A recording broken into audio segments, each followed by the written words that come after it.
Fala pessoal, forte abraço para todo mundo. Está começando aqui mais uma vez nosso Tempo de Entender discipulado, ok? Que é nesse espaço que a gente tem aqui no nosso canal do Tempo de Entender, nós estamos então estudando um pouco mais a palavra de Deus. Há um tempo atrás eu finalizei uma série sobre que eu iniciei o Tempo de Entender discipulado, mostrando ali alguns passos para aquele que precisava compreender a fé de maneira mais simples e mais pontual. E agora nós estamos estudando a palavra do Senhor, como ler a Bíblia para se transformar.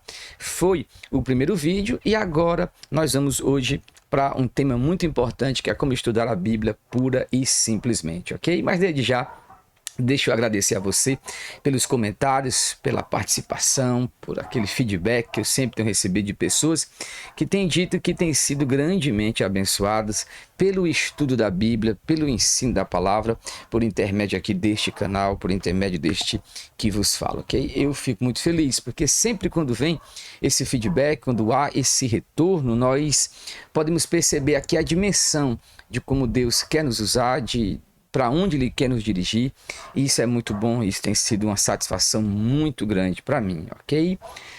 Desde já, antes de poder entrarmos já no estudo propriamente dito, deixa então eu convidar você para se inscrever aqui no nosso canal, poder já também ativar o sininho das notificações, deixar aí o seu comentário. Se você quiser ver aqui uma série de estudos, algum tema importante, você já pode compartilhar, pode deixar aqui escrito, a gente vai estar olhando, vai estar vendo como é que a gente pode fazer, ok?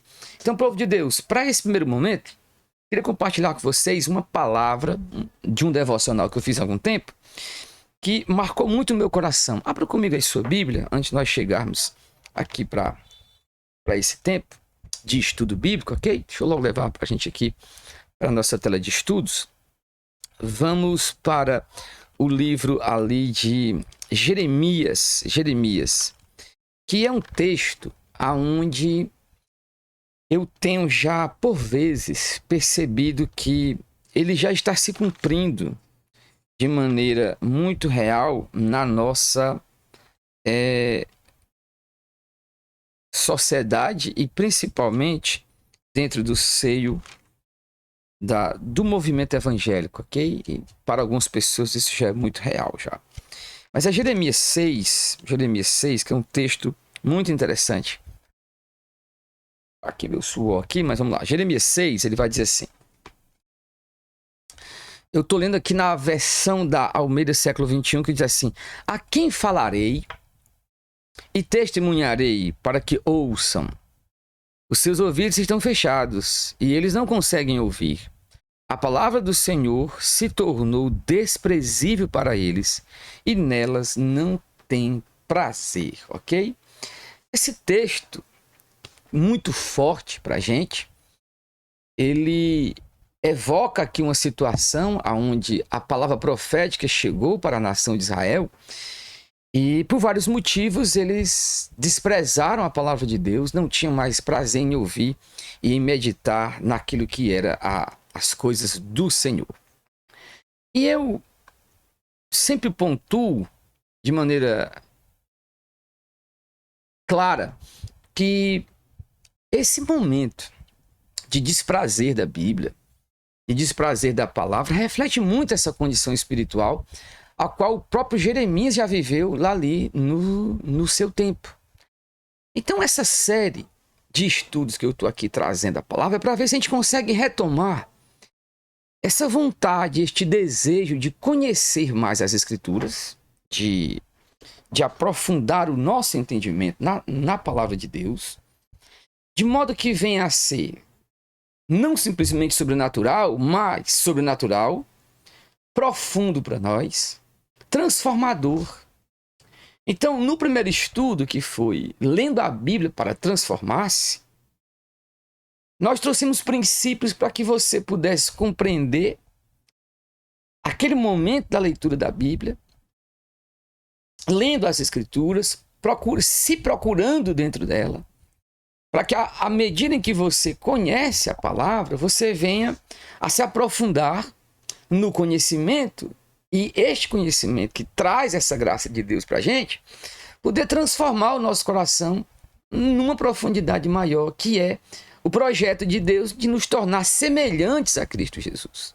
Sempre que alguém falar, e aqui eu espero que seja assim, sempre que alguém falar de transformação, de busca de mudança de vida, o modelo, o padrão é o caráter de Cristo. Então hoje nós vamos dar mais um passo à frente, e aqui eu parafraseio um pouco o livro do C.S. Lewis, o Cristianismo Puro e Simples, levando-nos a pensar, então, como estudar a Bíblia pura e simplesmente. Vamos lá? Então, eu começo trazendo para a gente aqui a memória uma história antiga de uma lendazinha, mas muito interessante para a gente, que diz assim, ó, um certo dia, quando eu estava passando por um momento difícil, com sua família, um certo homem, ele busca uma orientação do Senhor. Observe bem que é normal, quando passamos por dificuldades, nós desejamos uma orientação do Senhor. Então, ele abrindo aqui sua Bíblia, ele apontou para um versículo, aí aqui ele escolhe o versículo aleatoriamente. Devido à situação de precisar de uma resposta logo, ele aponta para um versículo, ele quer a orientação do Senhor, e ele aponta para um versículo aleatório. Seu dedo pousou ali em Mateus 25:5, e diz assim, então Judas foi e se enforcou.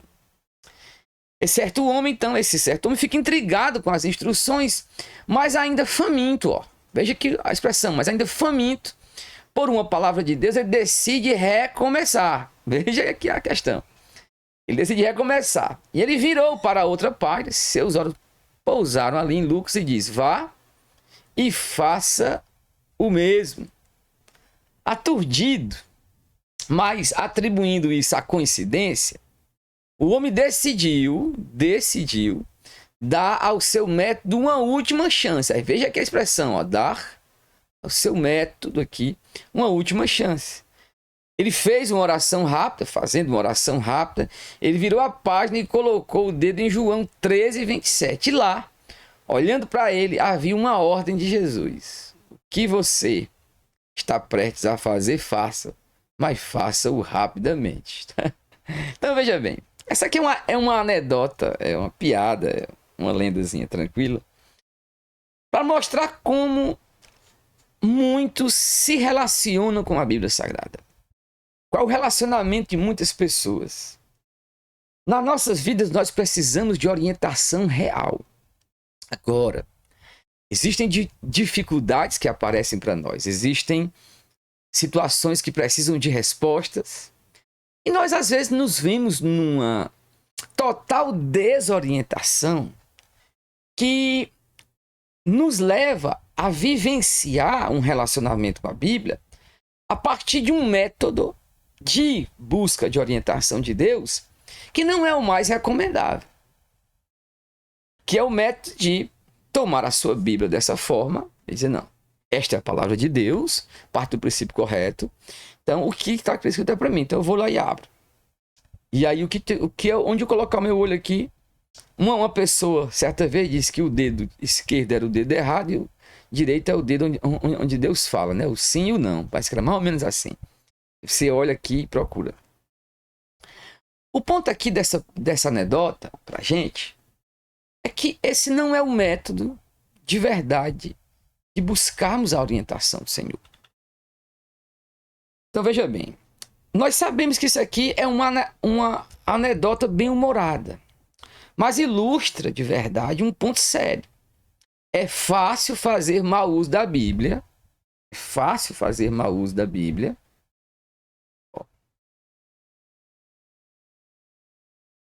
Manejar corretamente não é. Então veja bem, é muito fácil nós fazermos o mau uso da Bíblia, mas manejá-la corretamente não é. Então o que este certo homem fez foi manejá-la do jeito errado, fazer o mau uso da palavra de Deus. E isso faz com que algumas pessoas não queiram verdadeiramente buscar crescer no conhecimento da palavra de Deus. Então, relembremos esse ponto aqui que é importantíssimo. É fácil fazer mau uso da Bíblia. Manejar corretamente não é. Então, eu chamo a sua atenção para que nós agora possamos ter um desejo, uma vontade correta e nos aplicarmos a manuseá-la de maneira correta, para que seja o nosso edificar do Espírito verdadeiro. Porque manejar de maneira errada vai levar você a uma experiência absolutamente errada. Então, durante a história da igreja, 3 etapas vitais para uma leitura pura e simples da palavra de Deus se tornam aqui claras diante dos nossos olhos. A primeira que está aqui é observar. Na observação, na minha leitura de observação, eu procuro o que o texto, o que ele diz. Aqui eu procuro reconhecer os caminhos em que o texto está escrito, procurando ver aquilo que ele realmente diz. Porque é muito fácil, às vezes, nós temos uma leitura mal feita do texto e nem saber o que o texto está dizendo e já queremos interpretar. Só como é que eu vou interpretar uma coisa que eu nem sei de fato o que é que está escrito? O que é que está escrito de fato? Às vezes nós trocamos uma palavra e interpretamos um texto pensando que essa palavra está no texto, mas não estando. E aí me leva a criar uma experiência, a vivenciar uma experiência, a criar um conceito, um princípio, uma doutrina. Mas a primeira coisa que você tem que fazer é procurar entender o que o texto diz. Então, a primeira tarefa é o observar. A segunda tarefa aqui é o interpretar. O que isso significa? Eu não posso simplesmente ler, como por exemplo, veja bem, eu vou tentar trabalhar aqui com vocês aqui um provérbio antigo da Escritura que me levou a ver essa questão aqui de maneira muito clara. Tem um provérbio antigo, não me lembro agora aqui qual é o provérbio, mas diz assim: é melhor dormir debaixo de uma goteira do que ao lado de uma mulher briguenta. Agora você já imaginou, se eu ler, eu sei o que o provérbio está dizendo aqui, é melhor dormir debaixo de uma goteira do que ao lado de uma mulher briguenta. Aí simplesmente eu não interpreto o que o provérbio diz e faço literalmente. Num dia de chuva, eu briguei com a minha mulher, eu vou lá para debaixo de uma goteira. Isso é um absurdo, é claro, é um absurdo, é uma estupidez. Mas é o que levará algumas pessoas a vivenciar se eu não ler o texto sagrado procurando o seu significado. É isso aqui que está claro.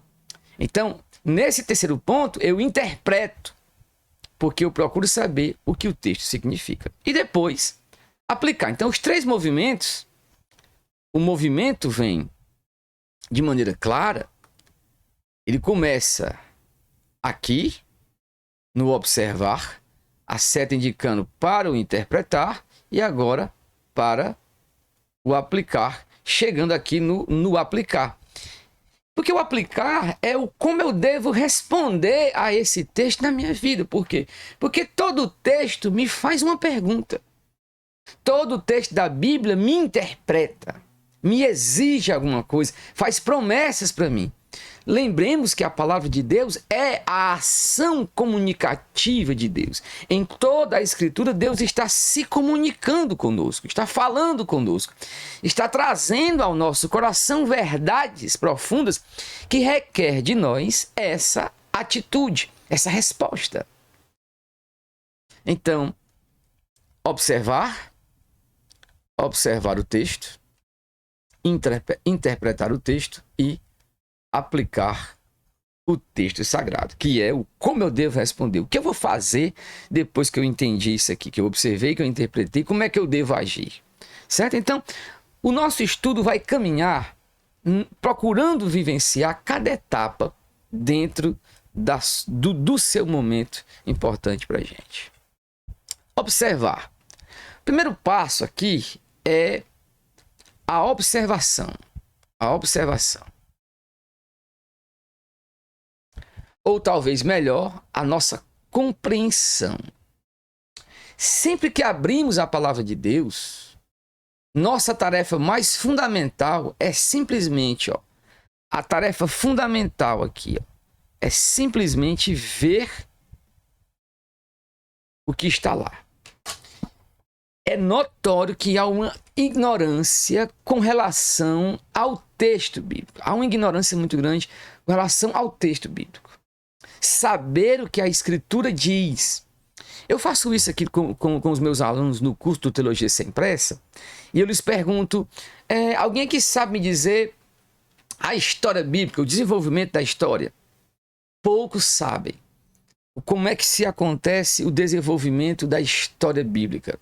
Eu faço uma brincadeirinha que eu pergunto o seguinte, todo mundo já ouviu dizer onde é que está o joio e o trigo? Todo mundo responde, na igreja. Só que nós vamos olhar o texto bíblico lá, não tem nem o termo igreja ali. Fala do campo, que é o mundo, não a igreja. Mas claro que aqui é outra questão, mas numa leitura simples, a palavra igreja não aparece naquele texto. Mas eu não sei o que o texto diz. Eu já ouvi de alguém que interpretou, que aplicou como se fosse a igreja, ali naquela passagem, já aplica. Então, não estou dizendo outra coisa, não quero levar isso à máxima, mas é só uma questão de observação do texto sagrado. Observá-lo, entendê-lo, de maneira que eu compreenda, opa, é isso aqui que o texto me diz. É isso aqui que o texto está de fato querendo me falar. Eu preciso considerar para isso, preciso ler a Bíblia e perceber o que o texto, o que é que está lá de fato.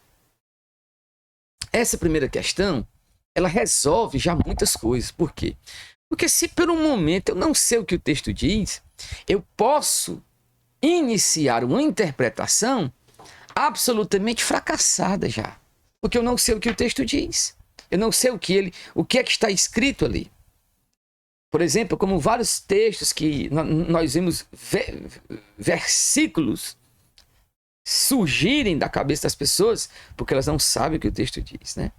Como, por exemplo, nenhuma folha cai ao chão se não for da vontade de Deus. Eu entendo que a pessoa pode poder estar interpretando ali o texto sagrado, mas não é uma folha, né? O texto não diz isso.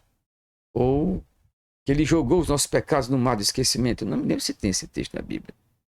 Mas nós precisamos saber o que o texto diz. Então aqui, para o nosso momento, gente, isso aqui é muito importante. A importância se dá pela simplicidade do que isso aqui é. Nós não estamos falando de um estudioso, de um acadêmico. Estamos falando nós, pessoas comuns, que precisamos estudar a Bíblia, conhecer, ler a nossa Bíblia pura e simplesmente. Qual é o primeiro passo que eu tenho que fazer? Saber o que o texto diz. Preciso ler Gênesis e saber o que Gênesis diz.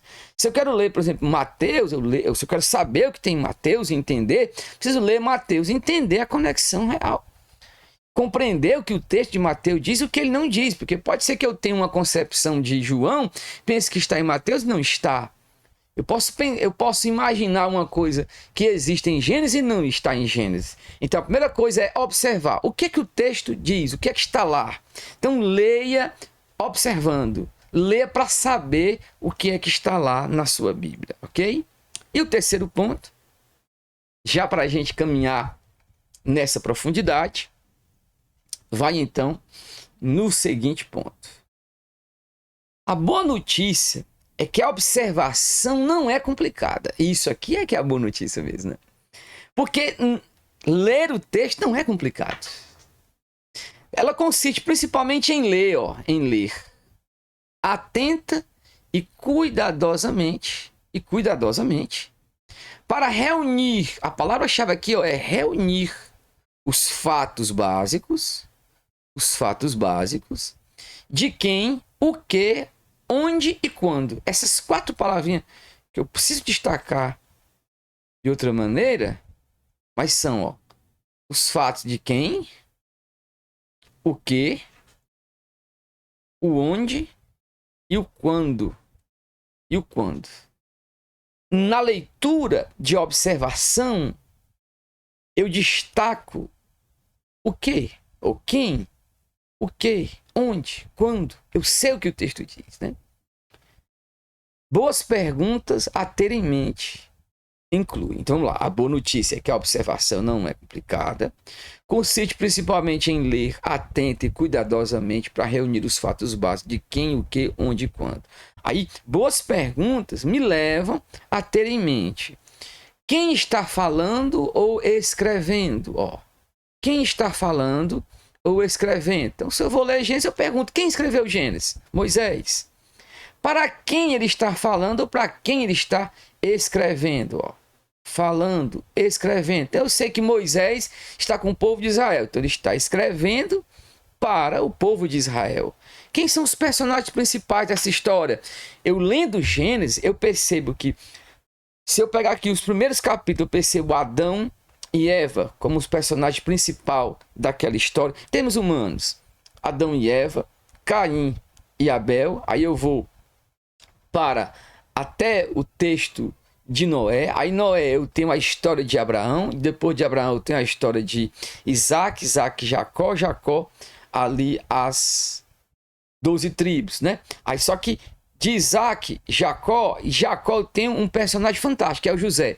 Então, só em ler Gênesis, saber o que está lá, fazendo essas perguntas, eu já descubro muita coisa. De como a história está desenrolada. Então, quais são os personagens principais? Ó? Isso aqui qualquer pessoa pode fazer, porque não é uma coisa erudita, acadêmica demais. Onde é que isso está acontecendo? Então, eu tenho que fazer essas perguntas para o texto sagrado, ok? Então, deixa eu recapitular com você. Então, observar. Na observação, eu procuro saber o que está ali. O que é que está ali? Para fazer essa observação, eu preciso fazer apenas algumas perguntas básicas e reúno isso. Qualquer pessoa pode fazer isso. Então, eu pergunto quem está falando, quem está escrevendo, por que está escrevendo aqui, né? Os personagens principais, procuro reunir aqui os fatos principais, porque depois eu vou construir tudo isso aqui, eu vou organizar isso, ok? E agora chegamos então no interpretar, né? No interpretar, que é para a gente já o mais importante aqui. Então, interpretar significa perguntar o que significa. Você considerou aqui, ó, você considerou o que a passagem diz. Você já considerou aqui, ó. Você considerou o que a passagem diz, mas o que isso significa? Uma vez que eu já reuni esses fatos básicos e eu agora já compreendi o que a passagem me diz ali, eu sei o que está escrito ali, já eu compreendo, preciso agora então partir para a pergunta importante, que é o que a passagem significa para mim. Então, a gente delineia aqui algumas perguntas já para poder deixar o foco interpretativo mais claro para a gente. Então, vamos lá. Primeiro, o contexto circuncidante esclarece quaisquer palavras ou frases confusas. Então, veja, a primeira pergunta é o contexto aqui. Ele já esclarece algumas passagens confusas, sabe examinar o contexto. Mas o próximo sabe examinar o contexto mais próximo. Outros versículos do mesmo capítulo ou outros capítulos do mesmo livro, antes de consultar passagens mais distantes ou recursos externos. Então, veja bem, eu procuro saber se dentro dessa passagem que eu estou lendo, eu encontro alguma passagem, alguma palavra que já está se auto-explicando. Se já tem algum texto ali que já foi explicado pelo nosso autor. Se você percebe que já há uma auto-explicação dentro daquele texto que você está lendo. Depois, por que o autor bíblico escreveu esta passagem particular? Quando eu faço essa pergunta, eu estou procurando o que é que ele achou necessário incluir. O que é importante da observação que ele fez? Por que ele disse dessa forma? Eu reúno aqui este saber para procurar o significado. Depois, outras passagens da Escritura completam minha interpretação. O ditado "deixa a Escritura interpretar a Escritura" nos lembra de deixar as passagens mais claras lançarem luz sobre versículos mais complexos. Veja bem, eu pego uma passagem aqui para poder estudar, faço a observação e daqui agora eu parto para entender o que o texto diz. Eu procuro ver se existe alguma outra passagem na Bíblia que tem o mesmo assunto, porque pode ser que esta passagem me ajude a esclarecer este assunto. E por último, onde está a passagem? Não, onde está a passagem? Não, onde está a passagem? Onde esta passagem, perdão, se revela na história da redenção? Como ela se encaixa no ensino da Bíblia como um todo? Então, quando eu olho para a passagem, eu vejo assim, onde é que ela se encaixa dentro do plano maior daquilo que Deus quer? Como é que eu posso entendê-la dentro do plano da redenção?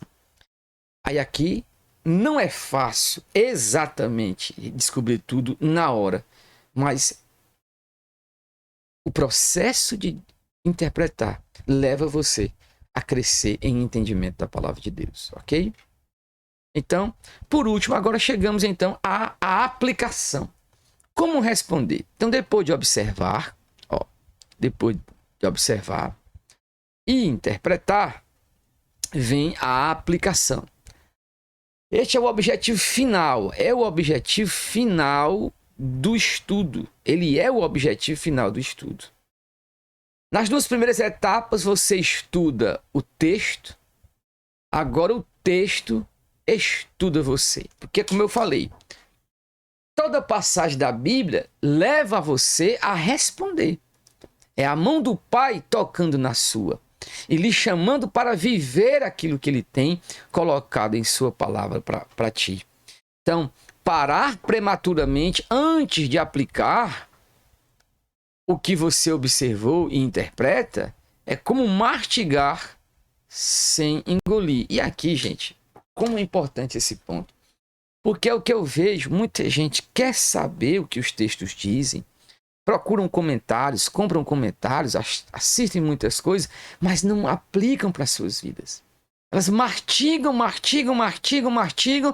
não chegam a engolir para que a vitamina do texto bíblico leve elas a viver uma experiência profunda com o texto sagrado. Então, aplicar é mastigar, é se alimentar profundamente do texto da Escritura, transformando em vivência, transformando numa capacidade ainda maior de absorção das experiências de Deus. Ok? Algumas perguntas que podem trabalhar é essa. O que eu aprendi sobre Deus, seu caráter, seu plano, suas prioridades, suas promessas, seus desejos, seus caminhos. Quando eu paro para ler um texto, eu vou aplicar, eu pergunto isso. O que é que essa passagem está me ensinando sobre Deus, sobre o caráter de Deus? Gente, para meditar. Procura conhecer o caráter de Deus. Você vai ler ali uma passagem, por exemplo, como daquela ali do filho pródigo.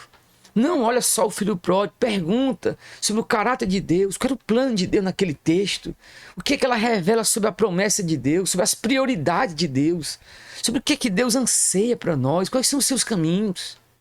A outra pergunta, como o Evangelho, a notícia mais impressionante do que Deus realizou na vida, morte e ressurreição de Jesus, para reconciliar os rebeldes consigo mesmo, afeta a minha compreensão desta passagem. Como é que tudo aquilo que Deus fez em Cristo afeta a minha compreensão dessa passagem? Estava pregando ontem à noite no livro de Juízes, e eu vendo ali, eu estou fazendo uma exposição aqui na nossa igreja sobre o livro de Juízes, né, os perigos da vida não bíblica. E quando chegou ali em Sansão que nasceu para ser nazireu, um homem consagrado a Deus e tudo, e ele comete vários erros, e Deus ainda usa aquele homem. Então, parando ali, pensando, quando eu estava estudando em casa para preparar essa mensagem, me veio à mente, eu disse, macho, se eu fosse Deus, eu não usaria um homem como esse.